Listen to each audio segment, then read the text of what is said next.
السلام عليكم ورحمة الله وبركاته. ازيكم عاملين ايه؟ يا رب تكونوا بخير، ونبدأ بالصلاة والسلام على رسول الله. اللهم صل وسلم وبارك على سيدنا محمد وعلى آله وصحبه أجمعين. ازاي توفري مع منتجات لاستر؟ ازاي تستخدمي المنتج الواحد في اكتر من استخدام؟ ازاي تستفادي بالمنتج اللي عندك اقصى استفادة؟ الكلام ده يخص السادة العملاء. احنا عندنا منتجات كده تحسيها 5 في 1 6 في 1. في منتجات 100 في 1. تحسي ان المنتج يعني بيشتغل معاكي في كل حاجة يعني. وانت بتجربتك كده، وانت بخبرتك مع التجارب اللي انت بتعمليها، بتكتسبي خبرة وبتعرفي ايه المنتجات اللي ممكن تدخلي ده في ده، او تعملي ده مع ده، او تستخدمي ده مكان ده علشان تستفادي من المنتجات اللي عندك. يعني مثلا انت عندك بقعة وعندك منظف المفروشات، مش لازم يكون عندك مزيل البقع، او لو عندك مزيل البقع ومش عندك منظف المفروشات ممكن تستخدمي ده مكان ده.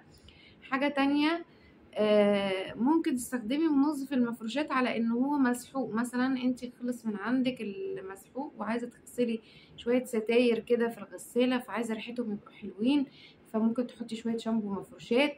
ده بالنسبة مثلا لمنتج المفروشات. يعني المفروشات بيشتغل في الستاير، السجاد، الركنة، الانتريه، المرتبة، اي حاجة، المخدات، الكلام ده كله. طب ايه اللي ممكن يقوم بمهام منظف المفروشات او المفروشات يقوم بمهامه؟ بس طبعا مش بالمهام كلها، مش ب100%، ممكن يكون ب50%، ب60%، لكن غير كده لا. المبيض بيقوم بمهام منظف المفروشات. لو انت عندك مبيض ممكن ما تستخدميش منظف المفروشات، بل تستخدمي مبيض في الركنة، قصدي المرتبة، المخدة، الحاجات اللي هي بتبقى مصفرة دي قوي، تستخدمي معاها ايه؟ المبيض. طب انا اصلا ما عنديش غير هو المفروشات، يبقى انا خلاص. لكن انا لو الحاجة اللي عندي دي بيضة، يبقى انا الاحسن ان استخدم لها منظف مبيض الملابس. المبيض هيبيضها في ثواني وهينضفها في ثواني. تمام. تمام. طب ايه تاني عندنا في المنتجات ممكن نستخدم ده مكان ده؟ يعني ممكن بصي، قاهر الدهون ده للستانلس والجريلات والشفاط والبوتاجاز والكلام ده كله. طيب افرض انا ما عنديش منظف حمامات وانا عايز اغسل الحمام، اغسل الستانلس بتاع الحمام. طب ما هو منظف القاهر ده منظف للستانلس، يعني بيشتغل مع الستانلس. طب ما انا اغسل بيه الحوض الستانلس. طب الحوض مثلا اللي عندي في الحمام مش استانلس، اللي هو الصيني ده. طب ما في حوض في المطبخ صيني، طب ما احنا نستخدمه. ايه رأيكم؟ طب ما الحنفيات استانلس، طب ما نغسله بيه. يعني احاول اوفر وادبر مع المنتجات عشان استفاد باقصى استفادة من المنتج الموجود عندي، بدل ما انا ما بقعد استنى وادور. مثلا يا ده منظف الحمامات خلص من عندي، طب استخدم ايه؟ طب مش عارفة ايه. طيب برضو منظف الحمامات يقوم مهمة قاهر الدهون. لو انا ما عنديش قاهر الدهون في الاستانلس، لو انا عايزة ألمع استانلس، عايزة انضف استانلس من حرق، عايزة حاجة يقوم بالمهمة بتاعته. بس طبعا ده في وقت الشدة. احنا دلوقتي يعني عندنا مشكلة فاحنا بنفديها، لكن اكيد مش هستخدم منظف الحمامات على طول على انه قاهر دهون، مش هنستخدم قاهر الدهون على انه منظف حمامات. يعني دي افكار انا بقولها لكم عشان مثلا ايه، لو حد عنده مشكلة في منتج وهو ما عندوش غير المنتج ده، لا يقدر يشتغل بالمنتج ده تمام عادي، مفيش مشكلة. طيب ايه تاني ممكن نستخدمه ده مكان ده او ده مكان ده؟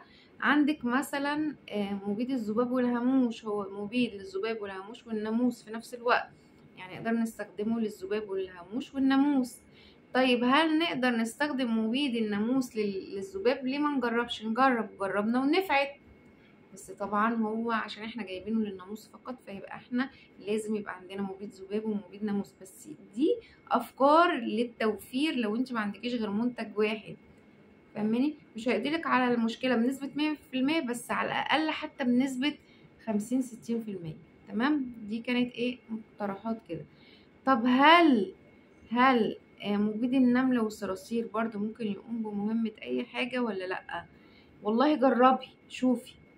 يعني مثلا هو مش معقولة يعني هيموت لك سوس، بس هو هيموت حشرات صغيرة، حاجات كده.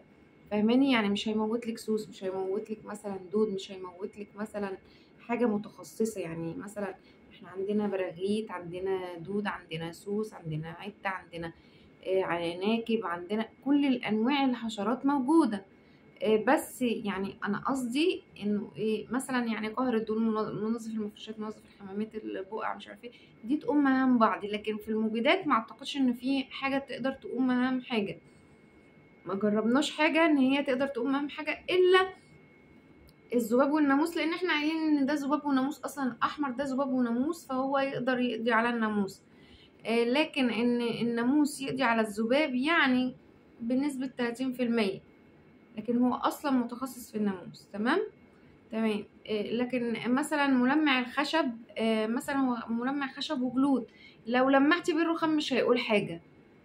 تمام.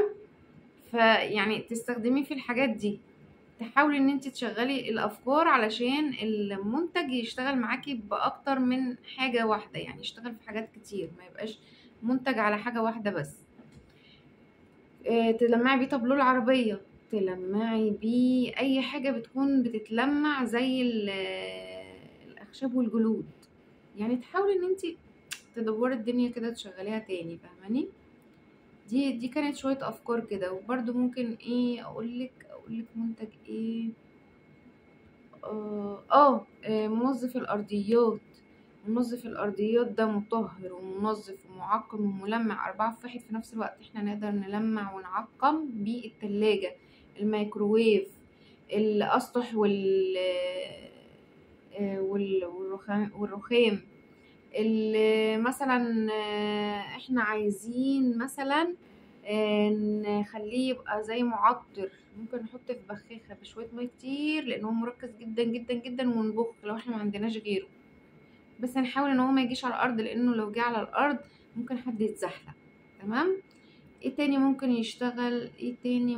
يشتغل؟ المعطرات. المعطرات ممكن نحطها في المسح، في الشطف، في الغسيل، في الدولاب، يعني بتشتغل معاكي في كل حاجة. المعطرات مش لازم عشان هو بتاع ريسبشن يبقى بتاع ريسبشن بس، لا، شغالي ريسبشن وغرف وكل حاجة هيشتغل معاكي. فالمنتجات ليها اكتر من استخدام، واستخداماتها عديدة عديدة عديدة كتيرة جدا. ولو انتي يعني شغلتي دماغك كده في المنتج، هتبصي تلاقي هتطلعي له ب100 حاجة وحاجة. يعني مش هيبقى حاجة واحدة، لا، ولا حاجتين، هيبقوا 3 4 5. تمام. ما تنسوش تعملوا لايك وشير عشان الشير بينفع الغير. واستودعكم الله الذي لا تضيع ودائعه. والسلام عليكم ورحمة الله وبركاته. ونسيت أشكركم جدا.